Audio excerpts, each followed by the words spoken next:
जय हिंद एवरीवन, स्वागत है आपका वी नेशन 111 के एक नए एपिसोड में, जो आपके लिए लेकर आते हैं इंडियन डिफेंस की प्रमुख अपडेट्स को। सबसे पहले तो चैनल को सब्सक्राइब करना मत भूलिएगा। आइए नजर डाल लेते हैं आज के प्रमुख डिफेंस अपडेट्स पे। भारत के project Kush long range air defence system ने एक बड़ी उपलब्धि हासिल करी है। सोलर डिफेंस एंड एरोस्पेस के चेयरमैन सत्यनारायण नोवाल सर ने पुष्टि करी कि कुश M1 इंटरसेप्टर मिसाइल ने हालिया परीक्षण में लगभग 145 से 150 किलोमीटर की रेंज हासिल करी है। M1 को मूल रूप से 130 किलोमीटर की रेंज के लिए डिज़ाइन किया गया था, लेकिन परीक्षण में इसने लक्ष्य से कहीं बेहतर प्रदर्शन किया है और जो ऑब्जेक्टिव था उसको भी ये सरपास कर चुकी है। डीआरडीओ ने ओडिशा के APJ अब्दुल कलाम आइलैंड से कुछ long range air defence system का पहला फ्लाइट टेस्ट किया है। मिसाइल ने हाई स्पीड और हाई एल्टीट्यूड इलेक्ट्रॉनिक टारगेट को सफलतापूर्वक इंटरसेप्ट किया है। परीक्षण के दौरान सभी मिशन उद्देश्यों को ये पूरा भी कर चुकी है। अगर हम SDAL और सोलर इंडस्ट्रीज लिमिटेड की जो सहायक कंपनी है उसकी बात माने तो यहाँ पर ये दोनों कंपनियां मिलकर के काफ़ी महत्वपूर्ण भूमिका निभाने वाली हैं और कंपनी प्रोजेक्ट कुश प्रोग्राम के लिए सॉलिड रॉकेट मोटर और एडवांस प्रोपेलेंट विकसित कर रही है। यानी यहाँ पर SDAL की भूमिका भी काफ़ी महत्वपूर्ण है। हमारी अगली बड़ी update Bhargavastra counter drone system को लेकर आ रही है। भारत का स्वदेशी Bhargavastra counter swarm drone system अब अपने विकास के अंतिम चरण में पहुंच गया है। Solar Defence and aerospace limited के चेयरमैन सत्यनारायण नोवाल के अनुसार ये सिस्टम अगले 2 से 3 महीनों में अपनी सभी आंतरिक यानी इंटरनल ट्रायल्स को पूरा कर लेगा। भार्गवास्त्र एक vehicle mounted multi layer counter drone system है जिसे खास तौर पर ड्रोन स्वार्म और लोइटरिंग म्यूनिशन को नष्ट करने के लिए विकसित किया गया है। सिस्टम के लगभग सभी प्रमुख कंपोनेंट का सफल परीक्षण हो चुका है और अब पूरा सिस्टम अंतिम मूल्यांकन यानी फाइनल इवैल्यूएशन के चरण में है। हाल ही में नागपुर में इसका प्रदर्शन किया गया, जहां नौसेना और सेना के अधिकारी ने इसकी क्षमताओं का निरीक्षण किया और अधिकारियों को इसने काफ़ी इंप्रेस भी किया।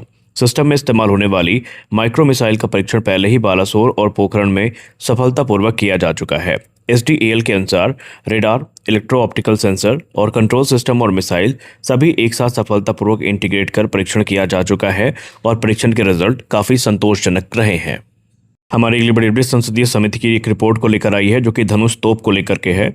लोकसभा की पब्लिक अकाउंट्स कमेटी यानी PAC ने रक्षा मंत्रालय की कड़ी आलोचना करते हुए कहा कि भारतीय सेना के लिए आधुनिक तोपों की खरीद में तकरीबन 20 साल की देरी हुई है, जिससे सेना लंबे समय तक पुरानी आर्टिलरी पर निर्भर रही और उसकी युद्ध क्षमता प्रभावित हुई है।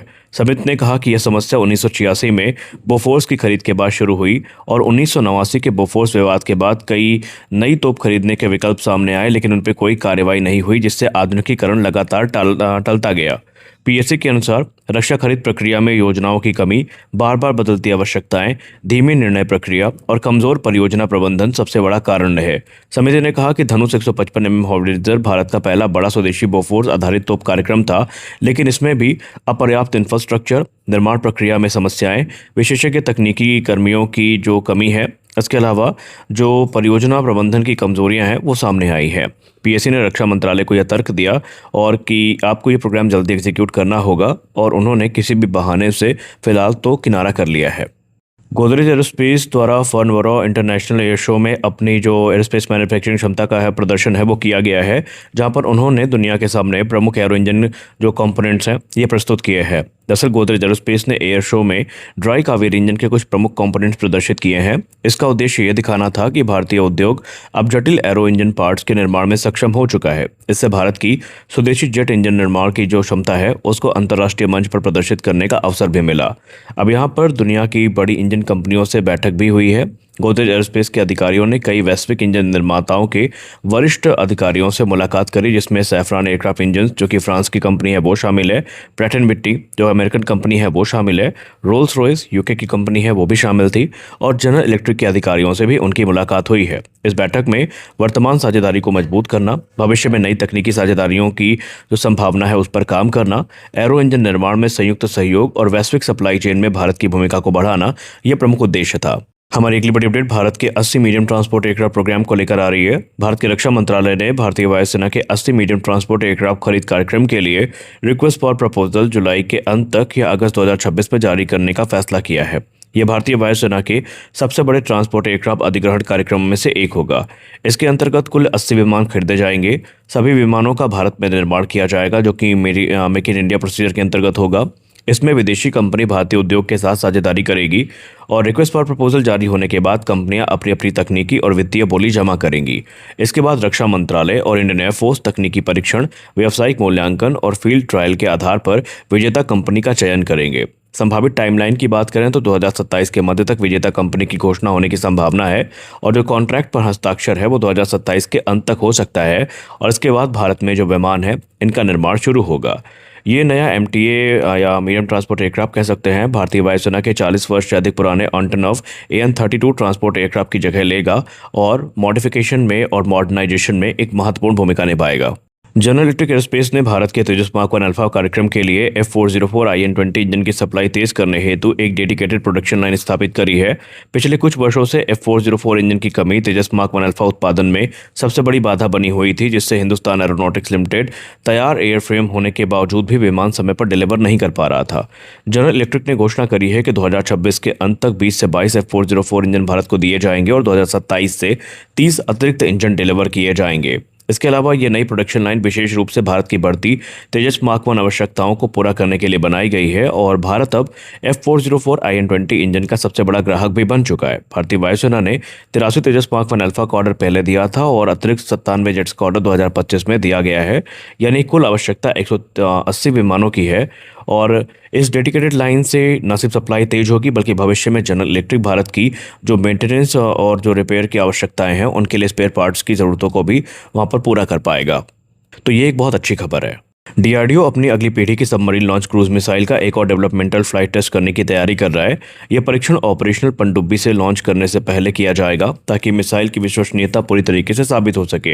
यह submarine launch cruise missile DRDO की long range land attack cruise missile का नौसैनिक संस्करण है, जिसे विशेष रूप से पनडुब्बियों के लिए विकसित किया जा रहा है।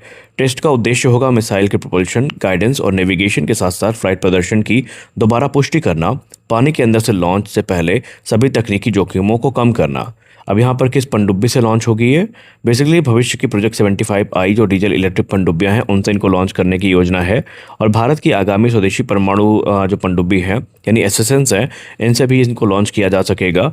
शुरुआती जो अंडर वाटर ट्रायल है ये कलवरी क्लास की या स्कॉर्पियन क्लास की सबमरीन से होगा।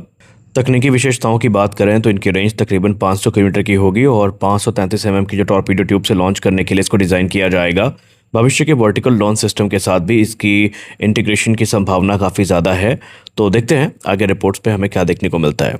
डीआरडीओ का नेत्र मार्क 2 एवैक प्रोग्राम अब एग्जीक्यूशन फेज में प्रवेश कर चुका है। इसके लिए 2 महत्वपूर्ण कॉन्ट्रैक्ट दिए गए हैं, जिससे प्रोजेक्ट अब तेजी से आगे बढ़ेगा। एआई इंजीनियरिंग सर्विसेज लिमिटेड 6 पुराने एयरबस A321 यात्री विमानों को सैन्य एवैक प्लेटफॉर्म में कन्वर्ट करेगा।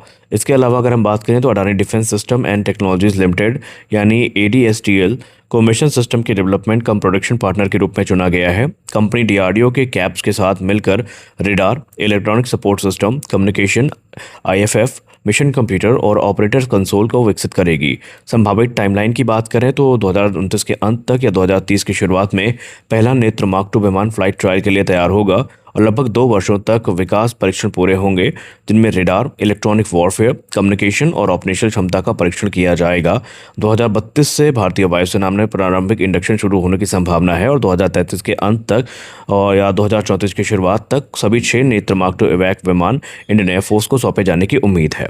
तो आज के इस वीडियो में बस इतना ही। मिलते हैं अगले वीडियो में, तब तक के लिए जय हिंद।